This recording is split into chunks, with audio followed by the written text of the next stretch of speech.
As sociedades muito evoluíram nos últimos 2 séculos, contudo, algumas perguntas ainda são feitas porque não encontraram as respostas adequadas. O Espiritismo, como mensagem eterna do mundo espiritual à humanidade, vem em auxílio aos homens para que as suas indagações possam encontrar as respostas certas. Acaba de começar o programa Vida em Foco e te convidamos para refletir juntos sobre as questões que a vida nos propõe. Fique conosco!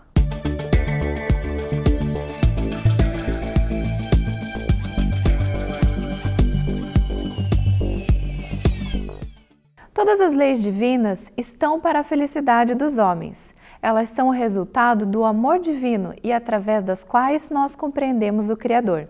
Por isso, estamos todos sujeitos à lei do progresso, que nos permite, pouco a pouco, galgar os degraus evolutivos. Mas todos progridem do mesmo jeito?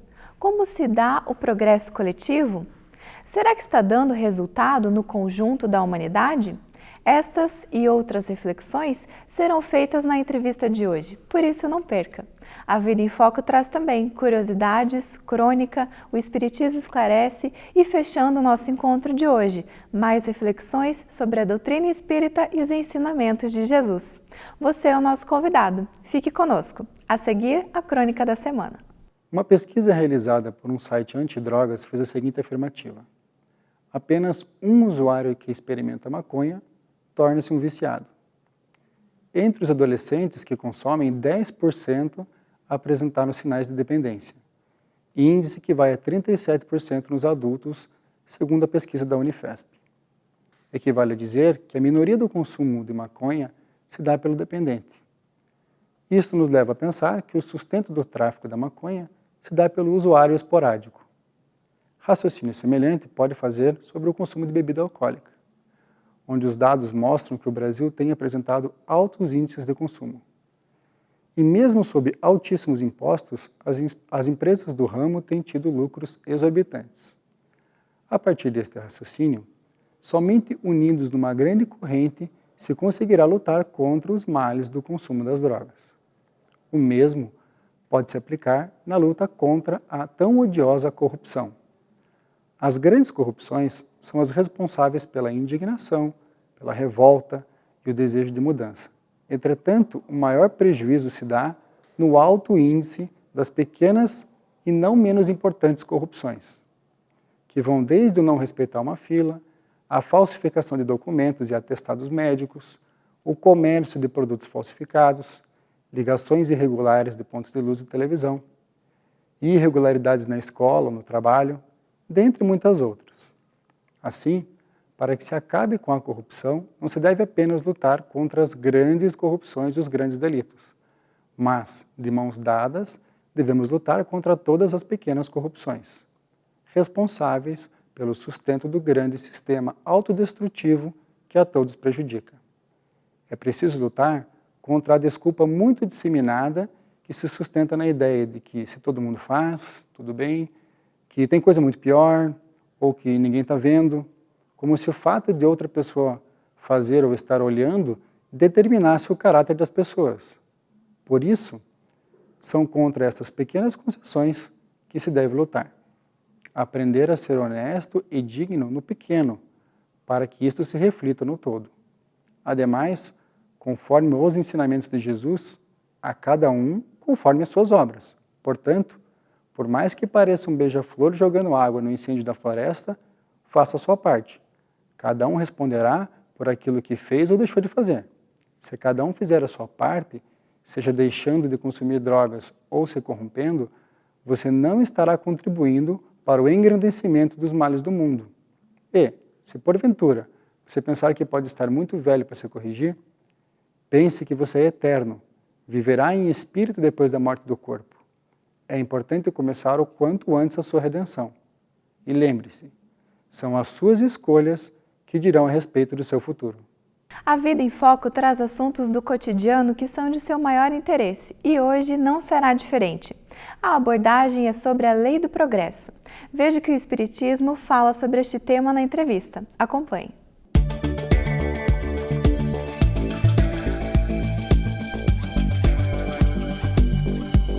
Olá, seja muito bem-vindo, seja muito bem-vinda. Começa agora o nosso bate-papo. E recebemos mais uma vez, o que é uma alegria para nós, Dineu de Paula. Muito bem-vindo, Dineu. Obrigado, Márcio. Eu sempre digo que você aborda os temas com a precisão que eu considero cirúrgica. Eu gosto. Que bom. Gosto muito, aprendo bastante, me beneficio bastante com as entrevistas, com essa nossa conversa. E hoje nós estamos aqui para falar de uma das leis morais. Então, não é só para relembrar, né? As leis morais estão contidas em O Livro dos Espíritos, que é o livro fundamental, né? Da doutrina espírita. Quem quiser conhecer o Espiritismo não tem escapatória, tem que ler o Livro dos Espíritos. E está lá na parte terceira. A parte terceira, que são quantas leis morais que tem lá? 10? São 10. E uma delas a lei do progresso. Justamente. O que será que essa lei reserva para nós de aprendizado? Em que consiste, Dineu, a lei do progresso? Apenas recordando, e é sempre preciso ter isso em mente quando se fala em leis morais, que as leis morais que se situam no âmbito das leis naturais, elas são feitas para a felicidade do homem. Como Deus é bom, Ele quer que seus filhos sejam felizes, ele então estabelece leis que devem conduzir os homens à felicidade. Basta que eles cumpram essas leis. E não se trata apenas de um cumprir meramente formal, mas de um entendimento do que aquelas vivências propiciam, entende? E de uma certa acomodação do coração ao que a vida vai exigindo ao longo do tempo. Porque se você for pensar o próprio termo lei do progresso, ninguém progride dormindo, e nem uma tarde assistindo televisão. Então, está implícita a ideia de que alguns embates são necessários. O Espiritismo ensina que os espíritos são criados em estado de absoluta simplicidade e eles têm um destino glorioso, que é a angelitude. Então, o caminhar é vasto e implica muito trabalho e é um processo de transformação contínua do espírito. Então, o progresso, ele é um imperativo cósmico, ele é um desígnio divino que implica uma transformação permanente, um aprimoramento. Então, a criatura nunca consegue estar acomodada, ela está sempre sendo chamada a desenvolver algo a mais, a dar algo a mais, a ser melhor, a compreender, a entender. É um processo. E o progresso, ele tem várias vertentes. Existe o progresso coletivo, que envolve os ambientes coletivos, por assim dizer, entende? O ambiente familiar, a instituição religiosa que eu frequento, o meu condomínio, a minha cidade, o meu país e até o mundo em que eu vivo. É um progresso, digamos que é o progresso do mundo em que eu habito e que não acontece por milagre, ele resulta do agir dos homens, não vai ser um anjo que vai surgir para transformar os costumes. E daí existe também o progresso individual, o esforço de cada um em ser melhor e em processar as ocorrências da sua vida de forma a entender como elas vêm. E nesse sentido, especialmente do progresso individual, que nos compete fazer de uma forma mais direta, ele se divide em duas vertentes, que seria é o progresso intelectual, que se refere à razão, ao raciocínio, e outro é o progresso moral, que se refere à minha conduta e como eu sinto as coisas que me acontecem. Tá? Então, nesse contexto de eu acomodar o meu sentimento, eu preciso entender e me acostumar que eu vou estar sempre sendo desafiado, que as minhas fragilidades elas vão ser postas em causa para que eu me conscientize delas e as vença na medida do possível. Não adianta se esconder. Não adianta se esconder e Deus não está me perseguindo, entende? Porque a rigor, por que isso sempre acontece comigo, entende? Por que determinada experiência sempre se repete? É porque tem uma lição para aprender, entende? A lição do outro sempre parece mais fácil porque é a dificuldade dele e não a minha. Então, é uma necessidade de ser melhor. E a reencarnação, ela tem justamente esse propósito. A reencarnação tem duas características bem marcantes, entende? Uma é que ela revela o funcionamento da justiça divina. Então, hoje eu sou, em minhas fragilidades e minhas dificuldades, em minhas fortalezas também, tal qual eu me fiz. Eu sempre recomeço a minha jornada. Tudo que eu conquistei em vidas passadas, em vivências anteriores, hoje eu surjo, com facilidades e com dificuldades. E no contexto da encarnação, eu vou sendo convidado a ser melhor. Márcio, quantos anos você tem? Dineu, 45. 45 anos. Então, você é casado, é pai de família, já teve vários embates profissionais, com certeza foi solicitado a viver dificuldades nos mais variados ambientes. Agora, se você for pensar quem você é hoje, as suas ideias e comparar o que você pensava, as suas ilusões, às vezes até a arrogância natural de alguém que tem 18 anos e se acha o máximo. Eu prefiro agora. Pois é, justamente, veja o quanto que você cresceu. E cresceu não por ter dormido, porque a vida convidou você a ser melhor. Então, a lei do progresso, ela se situa nisso. É um convite e é um chamado poderoso a que a gente desenvolva o potencial que em nós reside. Então, já vimos, né, que com a lei do progresso, o aprimoramento constante é um desígnio divino, não há negociação. Não é há. Desígnio. E ele encontra alguma barreira, algum dificultador? Encontra sim. Na questão número 785 do Livro dos Espíritos, a espiritualidade superior deixa muito claro que o orgulho e o egoísmo são os maiores obstáculos ao progresso. Então, retomando a pequena ideia de que o progresso ele se divide em duas vertentes, o progresso intelectual e o progresso moral. Então, o progresso intelectual ele se refere ao desenvolvimento da inteligência, à angariação de conhecimentos, mas não é apenas isso. É preciso crescer em sabedoria, e sabedoria tem uma sofisticação nisso. Que Hermínio de Miranda, um escritor espírita muito famoso, em um dos livros dele, ele dizia que a sabedoria é a capacidade de utilização ética da inteligência e dos conhecimentos. Então, digamos assim, você deve caminhar para que a sua inteligência se torne útil, para que você consiga fazer dela uma coisa boa. Por exemplo, Dineu, eu sei que é necessário perdoar, mas se eu não souber como perdoar, eu não tenho sabedoria, é isso? Exatamente. Eu acumulei conhecimento, li vários livros sobre isso, mas eu não sei como fazer. Exatamente. É isso que define É uma capacidade, até uma disposição para utilizar eticamente, porque a inteligência pode ser algo muito perigoso.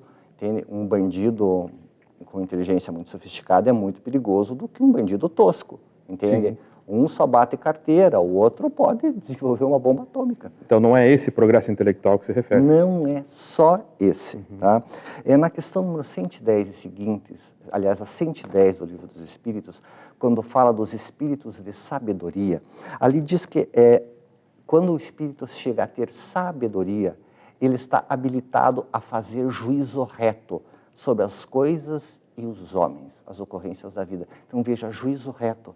As ocorrências da vida, elas são tortuosas, entende? Às vezes não é possível ter um raciocínio simplista, entende? Isso, aquilo é aquilo. Às vezes o contexto, ele é um contexto assim trabalhoso, tá? Então é o juízo reto, tá? Então você vê que você crescer em desenvolvimento intelectual é um processo vasto, tá? E daí também existe o progresso moral. O progresso moral refere-se ao sentimento e à conduta, entende? Entendi. Eu tenho uma proposta, né? Como você disse que ela se divide, progresso intelectual e progresso moral, isso dá, né, isso constitui o progresso do indivíduo, são as duas asas, os dois motores, né, que levam a gente a essa plenitude que você disse lá no começo, essa angelitude lá na frente, que a gente faça um breve intervalo e a gente aborde essa questão do progresso moral. Você topa? Tranquilo. Ok. Intervalinho importante para a gente dar uma respirada, e a você nos aguarde que a gente já retoma. O intervalo é breve, logo retornaremos com o segundo bloco da entrevista. Até já!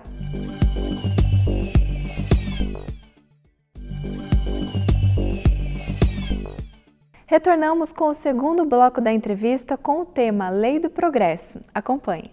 Estamos de volta conversando com o Dineu de Paula, que se especializou nesses últimos tempos no tema leis morais, né? Pegou aí uma vertente interessante, uma parte muito importante da obra, né, de Allan Kardec, terceira parte do Livro dos Espíritos. E estamos falando sobre a lei do progresso hoje. Justamente. Né? Deixamos ali, na primeira parte, uma questão a ser respondida.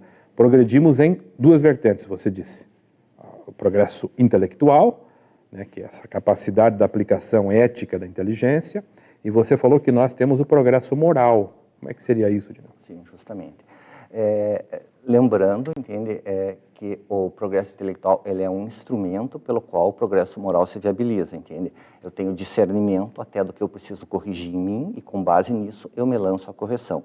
Então o progresso moral se refere ao sentimento e à conduta, entende? Sentimento, veja, a minha percepção do mundo, como eu recebo as coisas que me fazem, o meu querer, os meus desejos, eu preciso que isso se aprimore no sentido de que eu só queira o bem, que eu consiga sentir perdoando. Compaixão, então, compaixão é um aprimoramento do sentimento, é o ajuste do meu sentimento ao ideal do belo e do bem.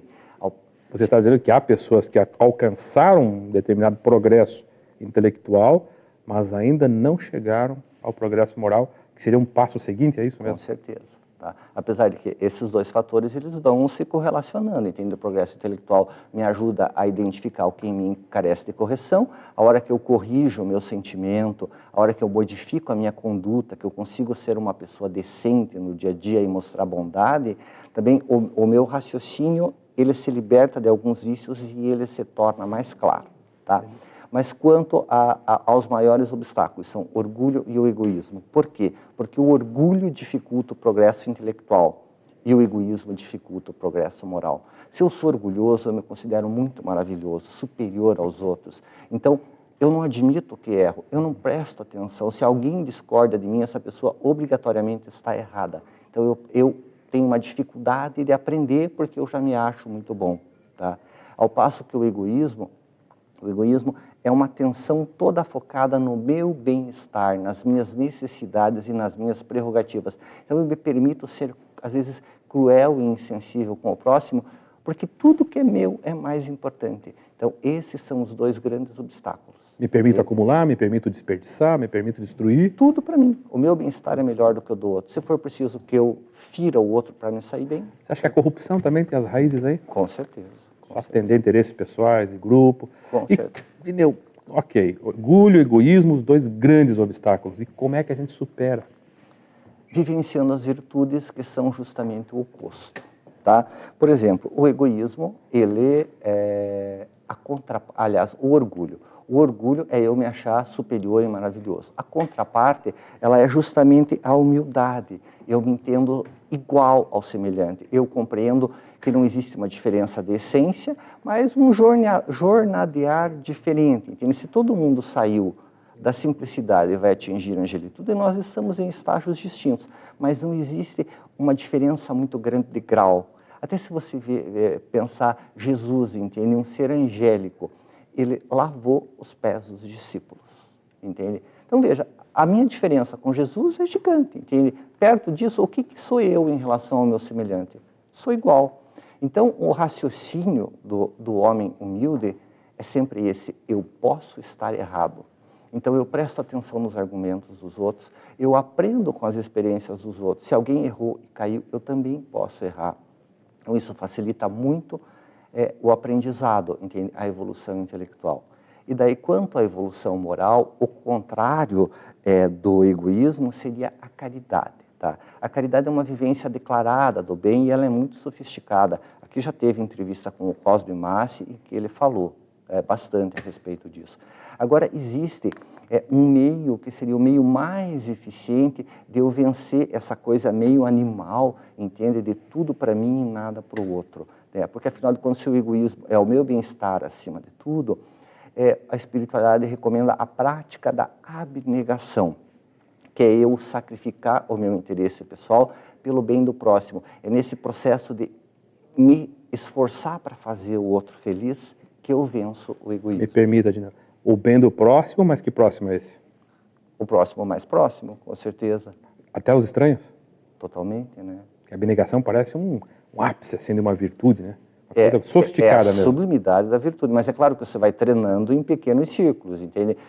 É com os seus parentes, com os seus amigos, com as pessoas que estão à sua volta, tá? Porque é no ambiente familiar, nos ambientes sociais que você é desafiado a fazer bem.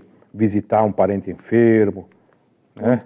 É isso? Sim. Os pais, que muitas vezes são negligenciados. Com certeza. Começa aí. Sim. Abrindo mão de um prazer pessoal, de uma noite de sono, às vezes para fazer vigília perto de de alguém que está doente, precisando. Com certeza, tudo isso Tudo aí isso. envolve. São os pequenos gestos de sacrifício pelo bem do próximo. É um treino para vencer o egoísmo. E ele depois se consolida, Dino. Com certeza. Começa assim no consciente, Tudo do é um esforço, uma treinamento. choradeira, suor danado depois. Tudo é um treinamento, né? Porque a disciplina antecede a espontaneidade, né? Aquela coisa que você faz no sofrimento, com o tempo se incorpora no seu sentimento e fica fácil.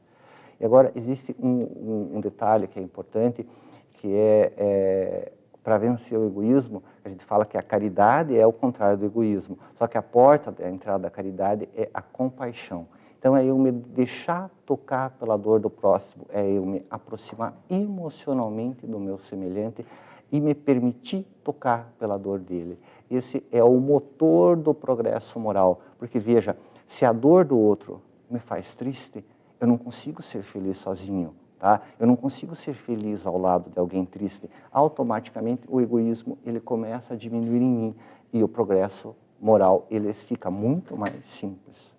Veja que interessante essa perspectiva que você dá, né? Porque quando ouvimos essa frase, é impossível ser feliz sozinho, sempre nos colocamos como os agentes passivos da história, aqueles que alguém querem que vai só para ser si. amado. Alguém Exatamente. que vai ser amado. Então, eu quero alguém que me ame, que me atenda, mas você dá uma perspectiva ativa mesmo, né? Justamente. Eu saio em busca daqueles que têm necessidade e eu começo a exercitar isso mesmo. E eu não consigo, eu não consigo ser feliz ao lado de alguém que sofre. Tem alguém no meu ambiente de trabalho que está tendo uma vivência extremamente dolorosa. E, veja, eu posso ficar completamente indiferente, aquela criatura me incomoda porque vive chorando, ou eu posso me deixar tocar pela dor dela e partilhar aquilo de algum modo. Entende? E surge em mim naturalmente o desejo de ajudar, porque é até um reflexo da lei de conservação. Se a dor do outro me faz sofrer, eu quero acabar com a dor do outro, eu quero que ele seja feliz. Isso faz com que eu me torne solidário. Esse é o caminho de uma felicidade superior que vem do ser fraterno. Obrigado, Gino. Mais uma vez. Gostei. Né? Obrigado por você estar aqui, por se dispor a estar aqui conosco, né? Partilhando dessa reflexão importantíssima. E você que nos acompanhou, fique com o nosso abraço. O programa prossegue. Tenha uma boa semana. Você tem uma dúvida e quer que a respondamos? Envie por e-mail no endereço contato@vidaemfoco.com.br a sua pergunta. Acompanhe agora o Espiritismo Esclarece, pois esta poderá ser a resposta que você procura. Muitas pessoas que nunca estudaram a doutrina espírita, sabendo que somos espíritas, costumam nos perguntar sobre variados temas e, de ordinário, sobre a influência dos espíritos. Nestes momentos, sempre nos vem à mente a clássica questão número 459 de O Livro dos Espíritos, em que Allan Kardec indaga se os espíritos influem em nossos pensamentos e em nossos atos. E a resposta, que muitas vezes causa admiração no interpelante, merece atenção. Muito mais do que imaginais, pois frequentemente são eles que vos dirigem. Todos somos espíritos imortais, criados por Deus, simples e ignorantes. Desde que a humanidade passou a povoar a Terra, há intercâmbio entre os vivos e os mortos, ou seja, entre os espíritos encarnados e os espíritos desencarnados, o que denomina-se mediunidade. E conforme a codificação kardeciana, todos somos médiums. Isto porque, em alguma medida, todos nós somos influenciados pelos espíritos desencarnados, mesmo sem que percebamos o fenômeno. Os espíritos, em geral, podem ver o que fazemos e pensamos, vez que não lhes escapam nossas atividades cotidianas, já que estamos rodeados deles por toda parte, não apenas nos templos religiosos, como também na via pública, no local de trabalho, de lazer ou em nossas residências. Assim como existem espíritos a nos influenciar para o mal, pelo seu mórbido prazer em nos ver sofrer, dada a sua condição moral, há aqueles que procuram nos auxiliar. Deus permite a ação de uns e de outros para que tenhamos aprendizado e testemos as nossas virtudes, cabendo-nos a escolha. É o nosso pensamento que atrai as influências mais frequentes em nossas vidas. Os espíritos se sentem atraídos pelos seus semelhantes, por aqueles pensamentos que lhes interessam. Somos como antenas ambulantes sintonizando com as faixas mentais a que nos ligamos a cada momento. Se o pensamento é elevado e edificante, sintonizamos com os bons espíritos. Mas se o pensamento é ruim, nos vinculamos aos espíritos que buscam o mal. Entretanto, como já era de se esperar, os espíritos da codificação nos trazem uma regra de ouro quando Kardec pergunta: por que meios podemos neutralizar a influência dos maus espíritos? A esclarecedora resposta contida na mesma obra citada nos alerta: praticando o bem e pondo toda a vossa confiança em Deus, repelirei as influências dos espíritos inferiores e destruireis o império que queiram ter sobre vós. Evitai escutar as sugestões dos espíritos que vos suscitam maus pensamentos, que sopram a discórdia entre vós e excitam todas as paixões más. Desconfiai sobretudo dos que exaltam o vosso orgulho, porque eles vos atacam na vossa fraqueza. Essa é a razão por que Jesus vos ensinou a dizer na oração dominical: Senhor, não nos deixeis cair em tentação, mas livrai-nos do mal. Alberto Almeida nos traz momentos de reflexão com o quadro Espiritualidade em Gotas. Fique conosco.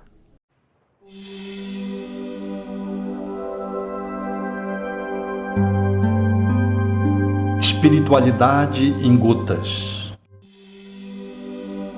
Alma a penar. O Livro dos Espíritos, na questão 1015, indaga: que se deve entender por uma alma a penar?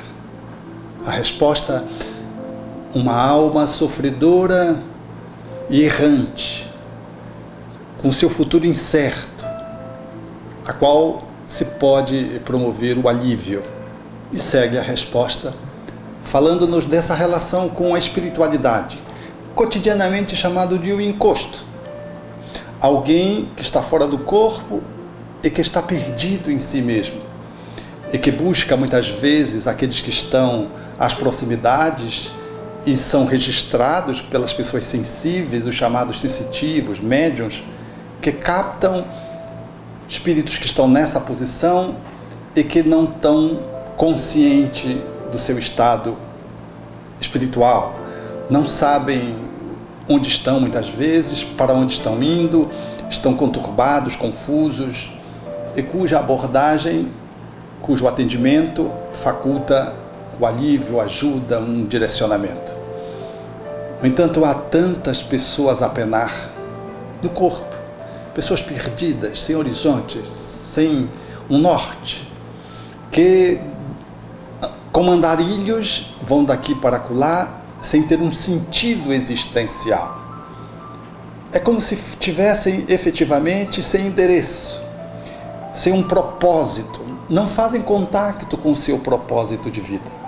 Estes aguardam compreensão, auxílio, alívio, aguardam iluminação, esclarecimento, para que possam se transformar de andarilhos, encontrando o objetivo norte, em peregrinos. O peregrino é aquele que sabe de si, está consciente da sua condição, sabe para onde caminha, pelo que ele faz isso e qual o seu propósito existencial. Portanto, há almas a penar do lado de lá e há almas a penar do lado daqui, conectadas com o corpo. Onde é que você se encontra? Quais dessas duas posições você está? Ou você já é um peregrino?